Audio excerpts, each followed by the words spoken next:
औज़ुबिल्लाहि मिनश्शैतानिर्रजीम बिस्मिल्लाहिर्रहमानिर्रहीम अन नबी सल्लल्लाहु तआला अलैहि वसल्लम इज़ा अरादल्लाहु बिल अब्दि खैरन बस्सरहु अला अयूबिही आमन्तु बिल्लाहि सदक़ल्लाहु मौलाना अज़ीम व बल्लगना रसूलुहुन नबियुल करीम। दुरूद शरीफ पढ़िए। अल्लाहुम्मा सल्लि अला सय्यिदिना मुहम्मद व बारिक वसल्लम। कलमा शरीफ का जिक्र कीजिए। ला इलाहा इल्लल्लाहु मुहम्मदुर रसूलुल्लाह सल्लल्लाहु तआला अलैहि वसल्लम। आज मैंने अपनी गुफ्तगू का मौजू उन्वान अक़ायद आलम सय्यद आलम सल्लल्लाहु तआला अलैहि वसल्लम की एक हदीस पाक को बनाया है। हुज़ूर फरमाते हैं, इज़ा अरादल्लाहु बिल अब्दि खैरन बस्सरहु अला अयूबिही।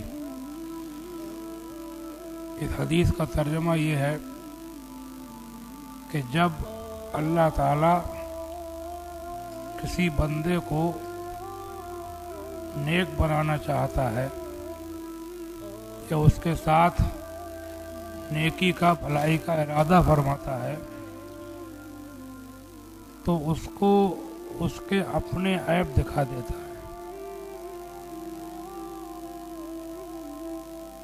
दूसरों के नहीं बल्कि अपने ऐब, यानी उसको अपनी जात में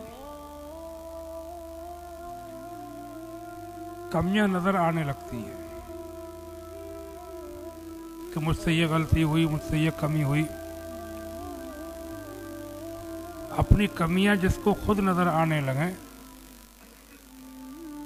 अपने गुनाहों का एहसास जिसे खुद होने लगे, अपनी जात में कोताहियां खामियां जिसको नजर आने लगे, तो समझो कि अल्लाह ताला उसके साथ नेकी का इरादा फरमा रहा है। लेकिन आज मुआशरे में अपनी कमी तलाश करने वाले बहुत कम हैं। एक पड़ोसी को दूसरे पड़ोसी की कमी नजर आती है मगर अपनी नहीं। बीवी को अपनी कमी नजर नहीं आती, शौहर में गलती निकालती है। शौहर अपनी कमी नहीं देखता बल्कि बीवी के ऐब तलाश करता है। बाद जगह देखा कि मुक्तदी इमामों के पीछे पड़े हुए हैं।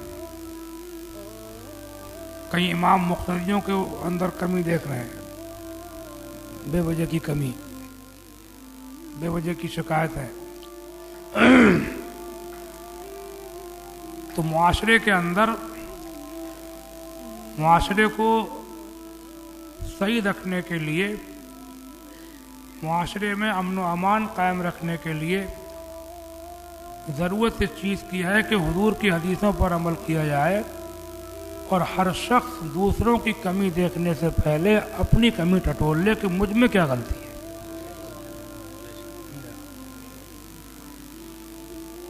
एक हदीस शरीफ इस मफहूम की और भी मिलती है। हुजूर फरमाते हैं, तूबा लिमन शगला ऐबहु अन अयूबिन नास। मुबारकबादी उसके लिए जिसको अपने ऐब टटोलने की वजह से, अपनी गलतियां तलाश करने की वजह से दूसरों के ऐब तलाश करने की फुर्सत ही नहीं मिली। कैसी जामे हदीस है। अच्छा, कौमी सतह पर भी मुसलमान दूसरों की कमी तो देखते हैं और मुसलमानों में कितनी कमी पैदा हो गई है, हम कहाँ पहुँच चुके हैं, इस पर हमारी नज़र नहीं। एक गांव में गया था मैं, तो वहाँ सुनने को मिला कि मस्जिद में अज़ान नमाज के टाइम गैर मुस्लिमों ने कोई जुलूस निकाला, बाजा वाजा बजाते निकले। उस पर उन लोगों ने एहतजाज किया और नौबत झगड़े तक पहुंची। झगड़ा फसाद होने से बचा। और उसी गांव के लोगों ने मुझे ये भी बताया कि तादियेदारों ने अज़ान नमाज के टाइम मस्जिद के करीब खूब बाजे बजाए, खूब ढोल पीटे। ऐसा होता है, तादियेदार कोई कमी थोड़ी रखते हैं। बल्कि अब तो 12वीं शरीफ के जुलूस भी अज़ान नमाजों के टाइम बाद शहरों में तो ज़ोहर के टाइम ज़ोहर से पहले शुरू हो रहा है और असर मगरिब इशा की सारी नमाजें जुलूस में चली जाती हैं। आधी आधी रात तक जुलूस चल रहा है। मस्जिदों के सामने से निकल रहे हैं नारे लगाते हुए, डीजे बजाते हुए। गांव के लोगों ने ये भी बताया कि कई मरतबा बारातें बजाई गई, मुसलमानों ने बजाई बारातें मस्जिद के पास। ये भी सुनने को मिला कि मस्जिद के बराबर में किसी का घर था मुसलमान का, उसने खूब डीजे बजाया। बारात थी घर में, बारात में खूब डीजे बजाया मस्जिद के पास, ना अजान देखी ना नमाज। एक मरतबा ये भी धौरे की बात है, अपने तकरीबन 20 साल पहले कोई इलेक्शन चल रहा था। अड्डे वाली मस्जिद में मैं नमाज पढ़ता था उस वक़्त, और ये सामने जो मील है इसके ऊपर कोई लीडर नेता खड़े हुए थे। इलेक्शन में मुसलमान नेता थे। असर की नमाज मगरिब की नमाज के टाइम प्रोग्राम चलता रहा, माइक की आवाज़ मस्जिद में आती थी। ये कौन कर रहा? सब मुसलमान थे, समझे, लड़ने वाले।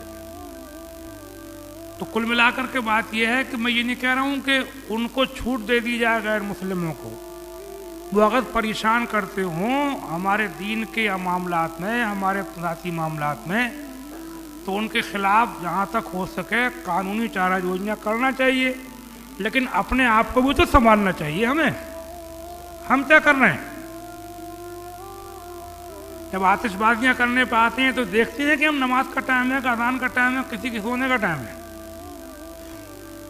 डीजे वाले का देखते हैं कहाँ क्या हो रहा है। बल्कि बात में तो बात निकलती है, अभी ये कर्नाटक के अंदर जो 1-1.5 साल से एक मुद्दा चल रहा है कि मुसलमान लड़कियों को हिजाब पहन करके कॉलेज में आने से रोका गया और हिजाब पहन करके आने पर पाबंदी लगाई गई। मैं इस पाबंदी का मैं भी मुखालिफ हूँ, और जो कुछ हुआ अच्छा नहीं हुआ। लेकिन आप ये बताइए कि इसमें कमियां ये किसको मुद्दा बनाने की क्या जरूरत है? पहली बात तो ये लड़कियों को आला तालीम कोई जरूरी है कॉलेजों में भेजना, बहुत ऊंची तालीम दिलाना, ये कहाँ कौन सी हदीस में आया है? किसने कहा? ये क्या करना है इसका? क्या जरूरत है इसकी? समझा?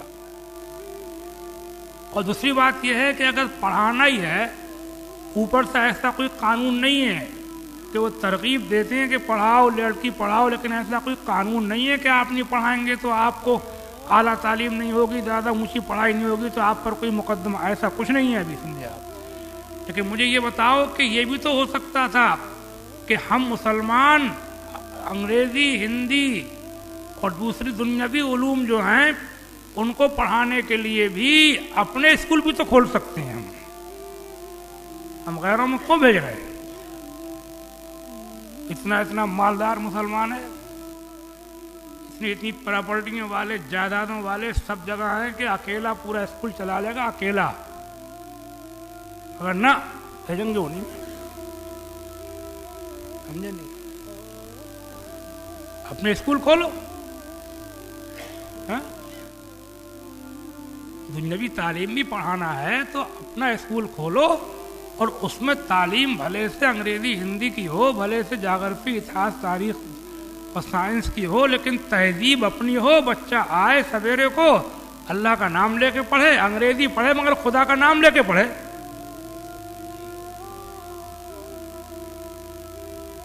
सर से लेकर के पैर तक देखने में ऐसा मालूम हो कि मुसलमान का बच्चा है।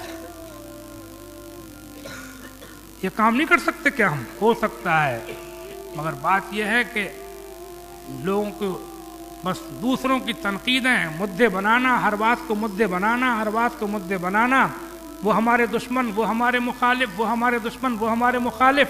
अरे दूसरों की मुखालफत और दुश्मनी वो बाद की चीज़ें हैं। अगर हम अपने आप को सुधार लें तो हमें उम्मीद है कि इंशाअल्लाह दूसरों की दुश्मनी में कमी आएगी, बल्कि वो भी हमसे मुतासिर होंगे।